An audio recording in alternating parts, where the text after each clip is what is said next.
عليكم ورحمة الله وبركاته إن الحمد لله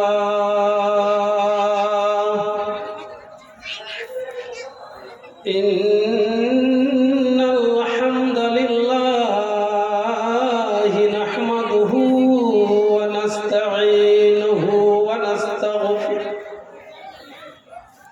ونعوذ بالله من شرور أنفسنا ومن سيئات أعمالنا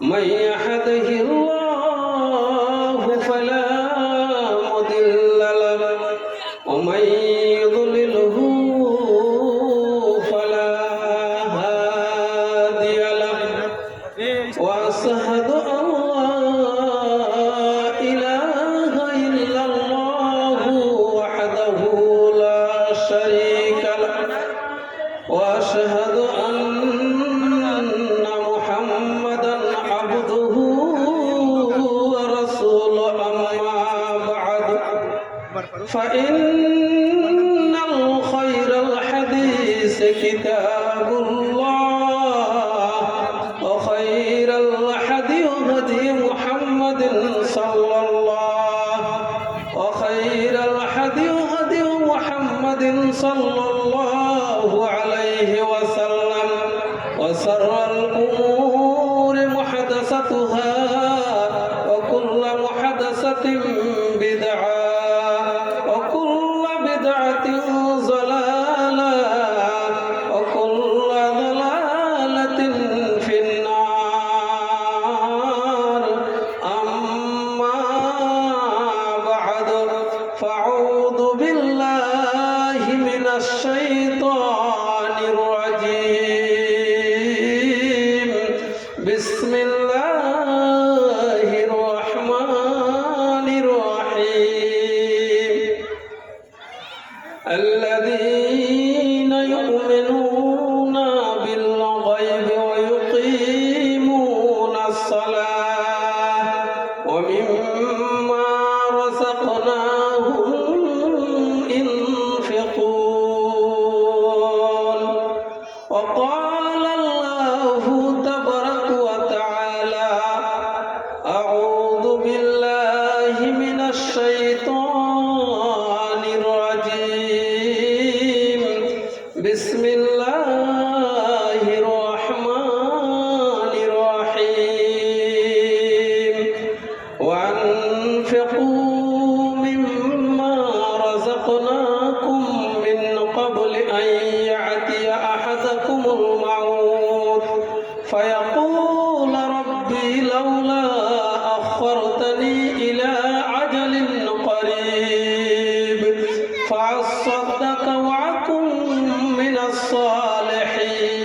الصالحين ولن يؤخر الله نفسا إذا جاء أجلها والله خبير بما تعملون وقال النبي صلى الله عليه وسلم عن أبي هريرة رضي الله تعالى عنه قال قال رسول الله صلى الله عليه وسلم ما من يوم يصبح العباد فيه إلا ملكان ينزلان فيقول أحدهما اللهم آت منفقا خلقا ويقول الآخر اللهم آت ممسكا تلفا متفق عليه শোনয় গো প্রভু মোর, শোনয় গো প্রভু মোর, এই নিবেদন তোমাকেই পুজি আমি বাঁচি যতক্ষণ। প্রবাহিত নদী নালা, প্রবাহিত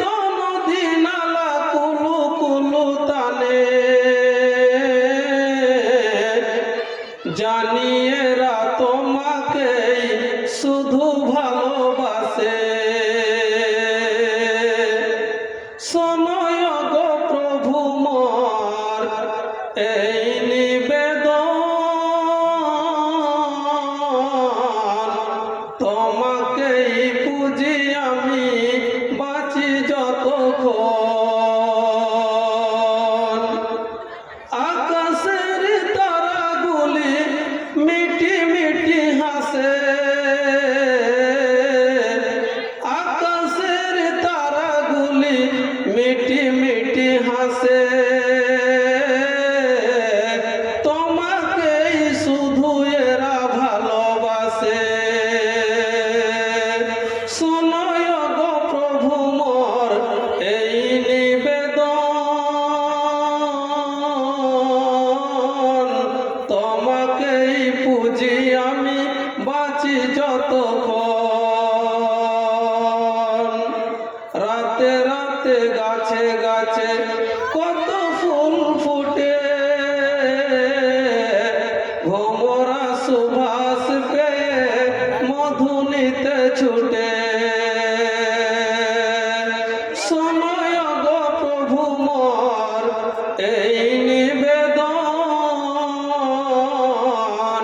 তোমাকেই পুজি আমি বাঁচি যতক্ষণ।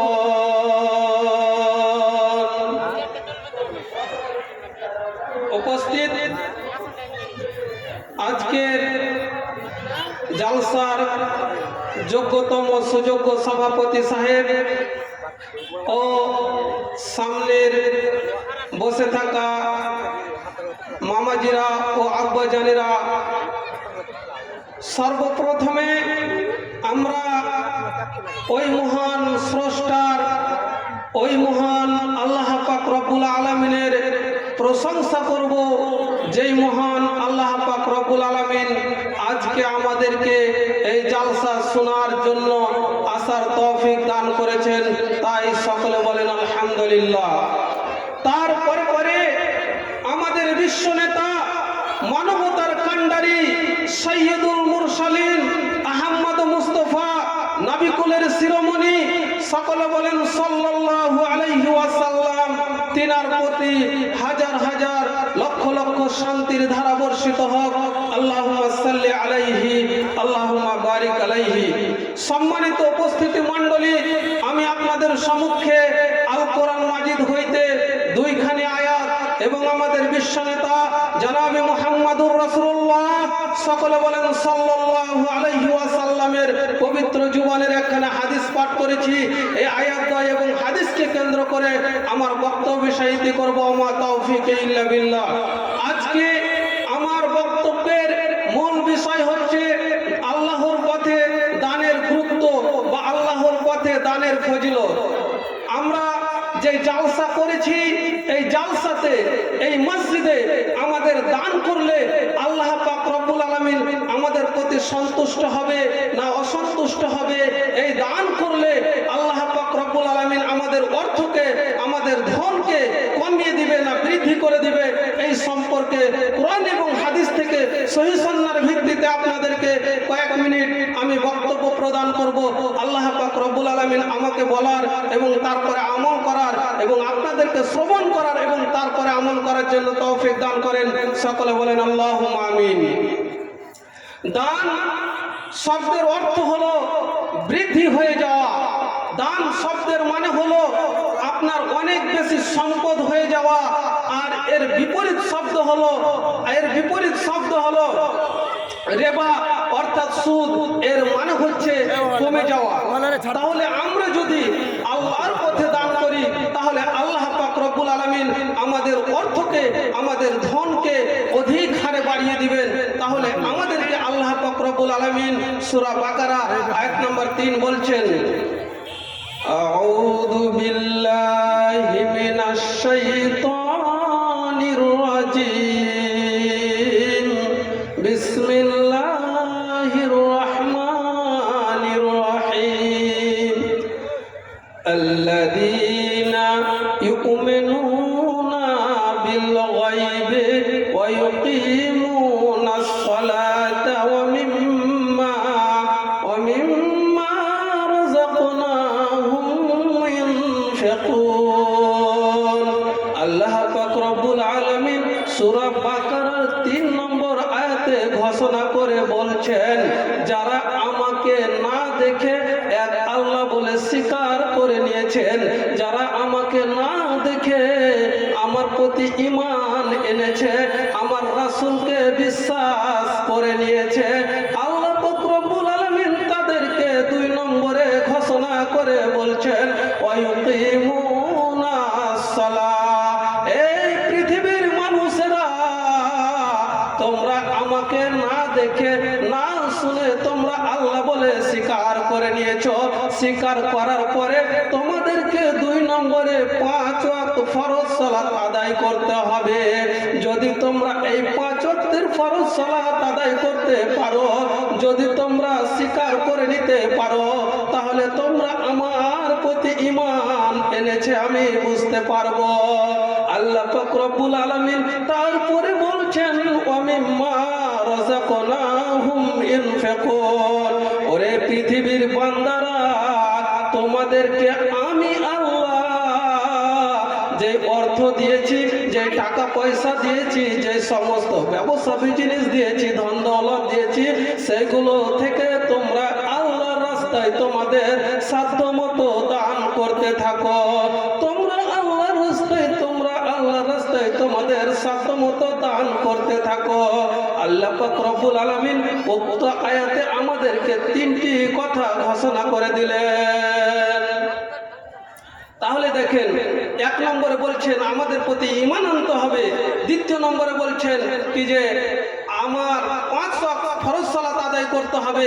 আর 3 নম্বরে আল্লাহ পাক রব্বুল আলামিন বলছেন আমি তোমাদেরকে যে ধন দৌলত দিয়েছি, সেই ধন দৌলত থেকে তোমাদেরকে আল্লাহর রাস্তায় দান করতে হবে। এই 3টা ঘোষণা করলেন।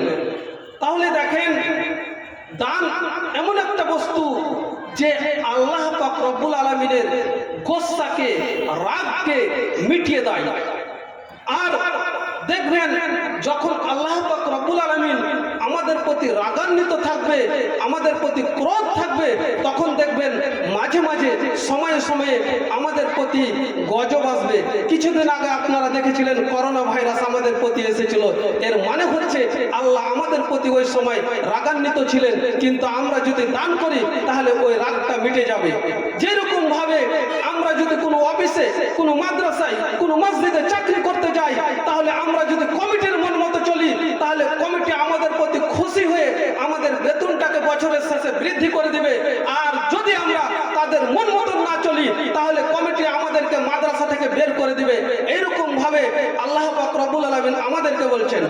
তাই রাসূল সাল্লাল্লাহু আলাইহি সাল্লাম বলছেন ইন্নাস সাদাকাতা তুদফিউ গাজাবার রাব্বি ওয়া তুদফিউ মিতাতাস সুয়ে। যখন মানুষ আল্লাহর রাস্তায় দান করবে, তখন আল্লাহর গোসাগুলো, আল্লাহর রাগগুলো মিটে যাবে। আর মানুষ যদি আল্লাহর রাস্তায় দান করতে থাকে, তাহলে মানুষ মারাত্মক দুর্ঘটনা থেকে, মারাত্মক অসুখ থেকে পরিত্রাণ পাবে। আমরা রোড অ্যাক্সিডেন্ট থেকে বাঁচতে পারবো, আমরা বিভিন্ন রকমের অ্যাক্সিডেন্ট থেকে বাঁচতে পারবো, আমরা হঠাৎ মৃত্যু থেকে বাঁচতে পারবো, আমাদেরকে ক্যান্সার হয়ে গেছে সেখান থেকে বাঁচতে পারবো, আমাদেরকে সুগার হয়ে গেছে সেখান থেকে বাঁচতে পারবো।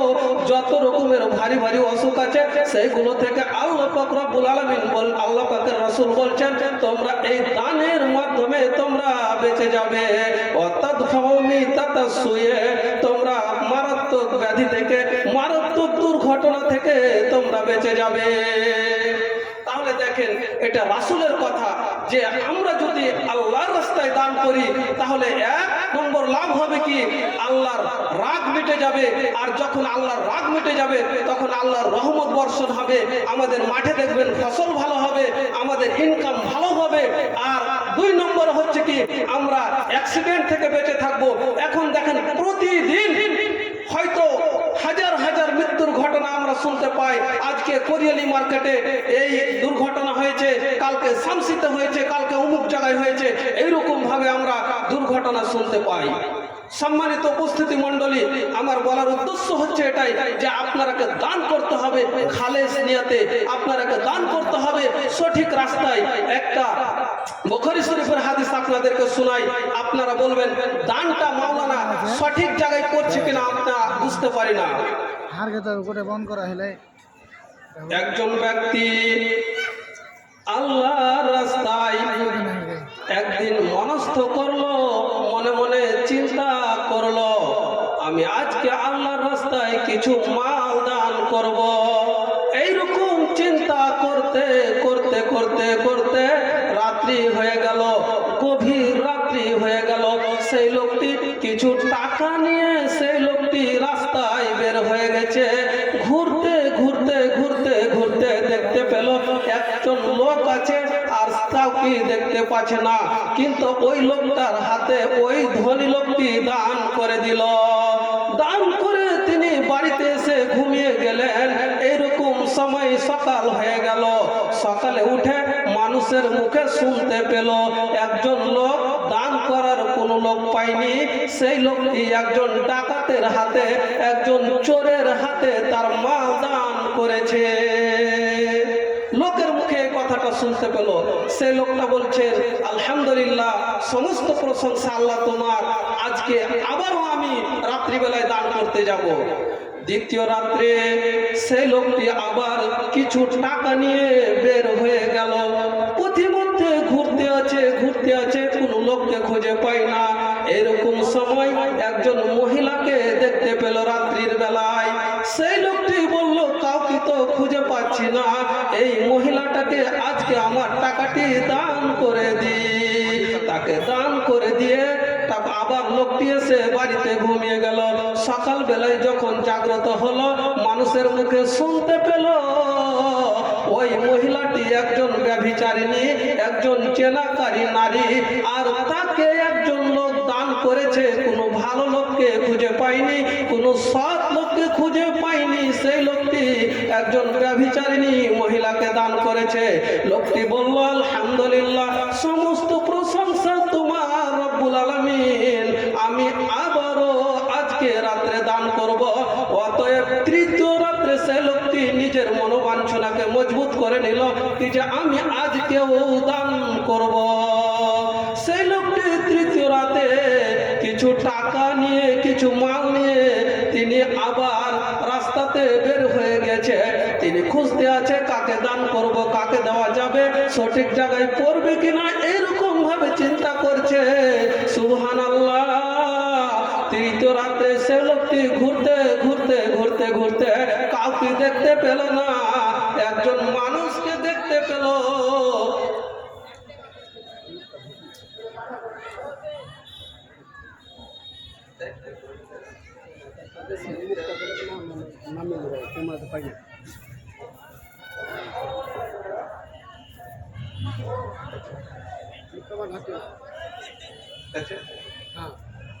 সেই লোকটি তৃতীয় রাত্রেও একজন এমন লোকের সঙ্গে দেখা হলো, তার এলাকার মধ্যে সব থেকে ধনী লোক। ওই লোকটি মনে মনে চিন্তা করলো, আজকে সারা রাত পার হয়ে যাচ্ছে, এরকম কাউকে আমি পাচ্ছি না, অতএব আজকে এই লোকটির হাতে দান করে দিই। আবার লোকটি দান করে এসে তিনি রাত্রিবেলায় ঘুমিয়ে গেল। সকাল হয়ে গেল। লোকটি শুনতে পাচ্ছে কি যে এমন একজন লোক দান করেছে যে তিনি কাউকে, কোনো গরিব অসহায় মানুষকে খুঁজে পেল না। আজকে রাত্রেও তিনি একজন ধনী লোককে দান করেছে। দেখেন আল্লাহর কি কারিশমা। 3 দিন 3 রকম শ্রেণীর ব্যক্তির হাতে দান গেল। তারপরেও সেই স্বপ্নের মাধ্যমে ওই ব্যক্তিকে জানা হচ্ছে কি যে তোমার দান আল্লাহ পাক রব্বুল আলামিন কবুল করেছে। তাহলে এবার শুনেন, প্রথম রাত্রি যে রাত্রে তিনি ডাকাতকে দান করেছিল, তার দানের টাকা এত পরিমাণ ছিল, তার দানের টাকা এত পরিমাণ ছিল, ওই ডাকাত দানের টাকা পেয়ে তিনি তওবা করে নিল, আল্লাহ রব্বুল আলামিন আজকের পর থেকে আর আমি জীবনে চুরি করব না, ডাকাতি করব না, আমি তওবা করে নিচ্ছি, আমার জীবনের যত গুনাহ খাতা আছে রব্বুল আলামিন তুমি মাফ করে দাও, তুমি গফফার, তুমি সাত্তার, তুমি কাহার, রব্বুল আলামিন তুমি যদি মাফ করতে পারবে না। দেখেন আল্লাহ পাক রব্বুল আলামিন দেখেন ওই ডাকাতকে দান করলো, কিন্তু ডাকাত সেই দানের টাকা পেয়ে তওবা করে নিল, অর্থাৎ দান থেকে রুখে গেল, অর্থাৎ ওই দানশীল ব্যক্তি একজন ব্যক্তিকে অন্যায় কাজ থেকে রুখে রাখলো। দ্বিতীয় রাত্রি যে জেনাকারী মহিলাটার হাতে দান করেছিল, যেই জেনাকারী মহিলাটার হাতে দান করেছিল, ওই ব্যভিচারিণী মহিলা দানের টাকা এত পরিমাণ পেল, সেই মহিলাও আল্লাহর কাছে তওবা করে নিল, রব্বুল আলামিন আজকের পর থেকে আমি আর দেহ ব্যবসা করব না, আমি যৌনকর্মী আর হব না, আল্লাহ গো তুমি আমার গুনাহ খাতাকে ক্ষমা করে দাও। তাহলে দেখেন দান কত মারাত্মক জিনিস, যে একটা ব্যভিচারিণী মহিলাকে ব্যভিচারের রাস্তা থেকে একটা ভালো পথে নিয়ে চলে আসলো। তৃতীয় রাত্রে যেই ধনী লোকটির হাতে দান করেছিল, ওই ধনী লোকটির এত টাকা ছিল, এত মাল ছিল, এত ধন ছিল, এত সেই বখিল কৃপণ, সেই কোনোদিন ফকিরকে 2 টাকা দিত না, কোনো মাদ্রাসায় চাঁদা দিত না, কোনো মসজিদে চাঁদা দিত না, কোনো জায়গায় দান করতো না, সে কৃপণতা করে করে করে করে তিনি মাল জমা করে রেখেছিল। ওই লোকটি সেই দিন থেকে ইরাদা করলো, রব্বুল আলামিন আমি ধনী হওয়া সত্ত্বেও যদি একজন ব্যক্তি আমাকে এত পরিমাণ টাকা দিতে পারে, তাহলে আমি আজকে থেকে তওবা করছি, তোমার রাস্তায় আমি আগামীকাল থেকে আমি লক্ষ লক্ষ টাকা তোমার রাস্তায় দান করব, তোমার মসজিদে দান করব, তোমার মাদ্রাসায় দান করব, তোমার এতিমখানায় দান করব, রব্বুল আলামিন আমি আর বখিলতা করব না। তাহলে দেখেন তৃতীয় নম্বর রাতেও আল্লাহ পাক রব্বুল আলামিনের নবী বলছেন, ওই ধনী ব্যক্তি, কৃপণ ব্যক্তি যে কৃপণতা করতো, দান করতো না, সেই ব্যক্তি সেদিন থেকে দানশীলতা হয়ে গেল। তাহলে দেখেন লোকটির দানের কারণে 3 শ্রেণীর মানুষ সঠিক রাস্তায় আসলো। আমর বিল মারুফ ওয়া নাহি আনিল মুনকার, অর্থাৎ অন্যায় পথ থেকে ভালো পথে আসলো, ডাকা পথ থেকে সোজা পথে আসলো 3 শ্রেণীর মানুষ। তাহলে সম্মানিত উপস্থিতি মণ্ডলী, সম্মানিত গ্রামের সদস্যগণ, আপনাদেরকে আমরা এটাই বলতে চাই আমি, যে দান আপনারা করেন সঠিক রাস্তায় পড়ছে না বেঠিক রাস্তায় পড়ছে, এর অন্তরের মালিক হচ্ছে আল্লাহ। উক্ত হাদিস থেকে এটাই প্রমাণ করে, আমরা দান করলে আমাদের দান ব্যর্থ হবে না, আমাদের দান কোনো জায়গায় কমে যাবে না, আমাদের দান সঠিক জায়গায় পড়বে, এর অন্তরের মালিক হলো আল্লাহ। আমাদেরকে একদম সঠিক নিয়াত করে রাখতে হবে। যদি সঠিক নিয়াত দেখেন, তাহলে আপনাদেরকে ইখলাস সম্পর্কে একটু বুঝাই, তাহলে বুঝতে পারবেন যে সঠিক অন্তর কেমন। উহুদের প্রান্তে যুদ্ধ চলছে, এরকম সময় বিশ্ব নবী এক জায়গায় দাঁড়িয়ে বলছে, আমি জান্নাত আমার অতি নিকটে দেখতে পাচ্ছি, কে এমন আছো হে আল্লাহর জান্নাতে প্রবেশ করবে। একজন মুশরিক, একজন বেঈমান মানুষ, তিনি কিন্তু খেজুর চিবাচ্ছে আর হাতের মুঠে 1 মুঠো খেজুর আছে, তিনি চিবাচ্ছে আর বিশ্বনবীর এই বাক্যটাকে শ্রবণ করছে, আমি জান্নাত দেখতে পাচ্ছি, জান্নাতের গন্ধ পাচ্ছি, কে এমন আছে জান্নাতে প্রবেশ করবে। ওই লোকটি শুনতে শুনতে শুনতে বিশ্বনবীকে বলছে, হে মুহাম্মদ, আমি যদি এখন ইসলাম গ্রহণ করে নিই, তাহলে আমিও কি জান্নাতে যেতে পারবো? বিশ্বনবী বললেন, সময়টা এমন, যেই কেউ এখন ইসলাম গ্রহণ করবে সেই জান্নাতের মধ্যে প্রবেশ করতে পারবে। বিশ্বনবীর সঙ্গে ওই লোকটি কালেমা লা ইলাহা, সকলে বলেন ইল্লাল্লাহু মুহাম্মাদুর রাসূলুল্লাহ, এই কালেমাটি পাঠ করে তিনি মুসলমান হয়ে গেল। যুদ্ধ এখন চলমান অবস্থা, ওই লোকটি যেহেতু মুসলমান হয়ে গেল, লোকটির উপরে যুদ্ধ ফরজ হয়ে গেল। লোকটি কি করবে? খেজুরটা যদি চিবিয়ে খাচ্ছে, কয়েক সেকেন্ড লেট হবে, কয়েক মিনিট দেরি হবে, হাতের খেজুরটি খেতে গেলে আরো লেট হবে। সেই লোকটি সঙ্গে সঙ্গে হাতের খেজুরটিকে ফেলে দিল, এমনকি তার মুখে যেই খেজুরটা চিবাচ্ছিল, লেট হয়ে যাবে, দেরি হয়ে যাবে, বের করে দিল। আর বের করে দেওয়ার পরে উহুদের প্রান্তে ঝাঁপিয়ে পড়লো বীর মুজাহিদের মতো, তালোয়ার খানা হাতে নিয়ে নিল। ইসলামকে বাঁচাবার জন্য, দিনকে বাঁচাবার জন্য তালোয়ার খানা হাতে নিয়ে নিল। আর কিছুক্ষণ পরে বিশ্ব নবীর কাছে খবর আসছে, ইয়া রাসূলুল্লাহ, ওগো আল্লাহর হাবিব, কিছুক্ষণ আগে যেই লোকটি ইসলাম ধর্ম গ্রহণ করলো, আর ইসলাম ধর্ম গ্রহণ করার পরে যুদ্ধে নেমে পড়লো, ঝাঁপিয়ে পড়লো, ওই লোকটি শহীদ হয়ে গিয়েছে। বিশ্বনবী বললেন, ওই লোকটি জান্নাতে প্রবেশ করে নিল। তাহলে দেখেন ঈমান কত মজবুত। সম্মানিত উপস্থিতি মণ্ডলী, ওই সাহাবাদের মতো আমাদের ঈমানটাকে মজবুত রাখতে হবে। 1 টাকা হলেও আমাদের দান লক্ষ লক্ষ টাকার থেকেও বেশি উত্তম। আপনাদেরকে আরেকটি হাদিস বুখারী মুসলিমের শোনাই। হযরত আবু হুরায়রা রাদিয়াল্লাহু তাআলা আনহু থেকে বর্ণিত, তিনি বলছেন, রাসূল সাল্লাল্লাহু আলাইহি সাল্লাম বলেন, প্রতিদিন সকালে 2 জন ফেরেশতা আসমান থেকে অবতীর্ণ হয়। কয়জন ফেরেশতা? 2 জন ফেরেশতা। কি কি বলে এবার দেখেন। ফায়াকুলু আল্লাহুম্মা আতি মুনফিকান খলাকান। প্রথম নম্বর ফেরেশতা 7ম আসমান থেকে নেমে এসে প্রথম আসমানে আসে। আর আসার পরে বলে, আজকে কে এমন আল্লাহর বান্দা আছো হে, যারা আজকে 1 টাকা পরিমাণ হলেও আল্লাহর রাস্তায় দান করেছো, 1 মুঠি চাল হলেও আল্লাহর রাস্তায় দান করেছো, কয়েক টাকা হলেও আল্লাহর রাস্তায় দান করেছো, কে এমন আছো? যদি কোনো ব্যক্তি ওই সেদিন সেদিন সকাল বেলায় যদি 1 টাকা হোক, 50 পয়সা হোক, একটা চালের দানার পরিমাণ, সরষার দানার পরিমাণ, একটা খাদ্যদ্রব্য হোক, যদি সেই দান করে থাকে, তাহলে ওই ফেরেশতা দোয়া করে। কি দোয়া করে? হে আল্লাহ, আজকে তোমার রাস্তায় যে কিছু টাকা দান করেছে মাবুদ, তাকে তুমি ঈমানদার বানায় দাও, তার অর্থকে তুমি বৃদ্ধি করে দাও, তার হালাল উপার্জন করে দাও, তার ছেলেকে ডাক্তার করে দাও, তার মেয়েকে মাস্টার করে দাও, তার মেয়েকে ইঞ্জিনিয়ার করে দাও, তার ছেলেকে ইঞ্জিনিয়ার করে দাও, তার ছেলেকে ভালো ভালো বৈজ্ঞানিক তৈরি করে দাও।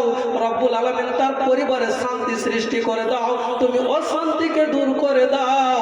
এরকম ভাবে যত রকমের কল্যাণের দোয়া হয়, যত রকমের বরকতের দোয়া হয়, ওই ফেরেশতা আমাদের জন্য দোয়া করতে থাকে।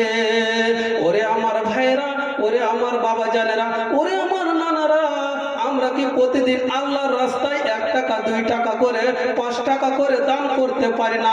আমরা কি এই আদতটা তৈরি করে নিতে পারি না যে প্রতিদিন আমরা 2 টাকা হলেও আল্লাহর রাস্তায় দান করব? যদি আপনি আমি প্রতিদিন দান করতে থাকি, দেখবেন অ্যাক্সিডেন্ট থেকে আল্লাহ পাকের নাম, আল্লাহ পাকের আমাদেরকে বাঁচাবে, আমাদেরকে হঠাৎ মৃত্যু থেকে বাঁচাবে, ক্যান্সার থেকে বাঁচাবে, যত রকমের মারাত্মক অসুখ আছে, যত রকমের অসুখ থেকে বাঁচাবে। আমাদেরকে কোটি কোটি টাকা, লাখ লাখ টাকা ডাক্তারের কাছে দিতে হবে না।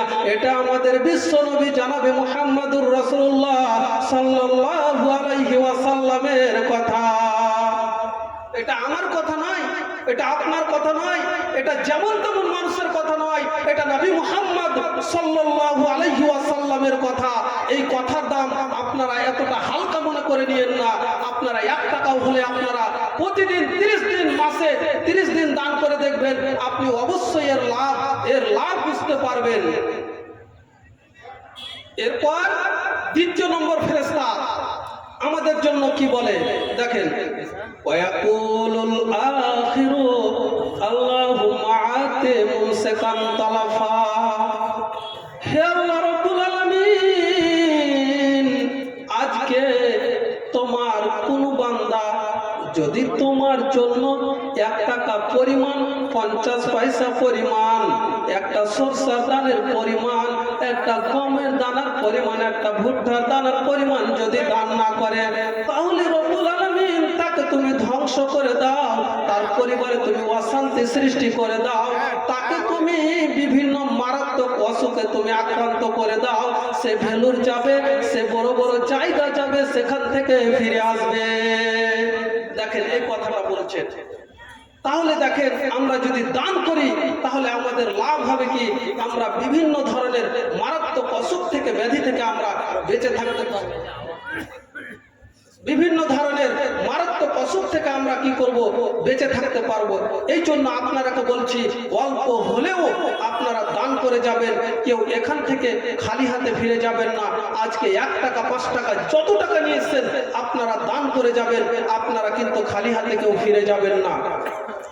অন্য হাদিসে বলছেন মানুষ যখন মারা যায় তখন তার সমস্ত আমল বন্ধ হয়ে যায়। ইজা মাতাল ইনসানু ইনকাতা আনহু আমালহু, মানুষ যখন মারা যায়, আমার বাবা, আপনার বাবা, আমার মা, আপনার মা যখন মারা গেছে সমস্ত আমল বন্ধ হয়ে গেছে, শুধুমাত্র 3টা আমল মানে কবরে পৌঁছতে থাকে কিয়ামত অবধি। একটা হলো কি সাদকায়ে জারিয়া। সেই সাদকায়ে জারিয়া কোনটা? আপনি মসজিদে একটা ফ্যান দিয়েছেন, রাস্তার পাশে একটা গাছ লাগিয়েছেন, রাস্তার পাশে একটা বিশুদ্ধ জলের টিউবওয়েল তৈরি করে দিয়েছেন, নল তৈরি করে দিয়েছেন, এই মানুষ খাবে আর আপনার জন্য দোয়া করবে, এটা হলো সাদকায়ে জারিয়া। আর একটা কি সৎ সন্তান। আপনি এমন একজন সন্তান রেখে গেছেন যে সন্তানটা 5 ওয়াক্ত নামাজ পড়বে, আপনার জন্য দোয়া করবে, রব্বির হামহুমা কামা রাব্বায়ানি সাগীরা।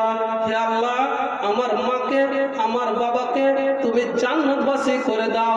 শৈশবে যারা আমাকে যেরকম ভাবে লালন পালন করেছিল, তুমি সেরকম ভাবে জান্নাতের মধ্যে তাদেরকে লালন পালন করো, তাদের জান্নাতকে তুমি প্রশস্ত করে দাও। আমার বাবা মা যদি কোনো অসুবিধায় থাকে তাদেরকে তুমি অসুবিধাকে দূর করে দাও। তোমার আমার যে কোনো জায়গায় জালসা হবে, মাদ্রাসায় হোক, মসজিদে হোক, সব জায়গায় যে তারা দান করতে থাকবে, তারা সব জায়গায় দান করতে থাকবে। এইরকম ভাবে আমাদের আমলগুলো কবরে গিয়ে পৌঁছতে থাকবে। যাই হোক, আল্লাহ পাক রব্বুল আলামিন আমাদের সবাইকে যেন দান করার তৌফিক দান করেন। সকলে বলেন আল্লাহুম্মা আমিন। আমাদের বক্তা সাহেব যেহেতু চলে এসেছে, এখান থেকে আমি আমার বক্তব্য বিষয়টি করলাম। আসসালামু আলাইকুম ওয়া রাহমাতুল্লাহি ওয়া বারাকাতুহু।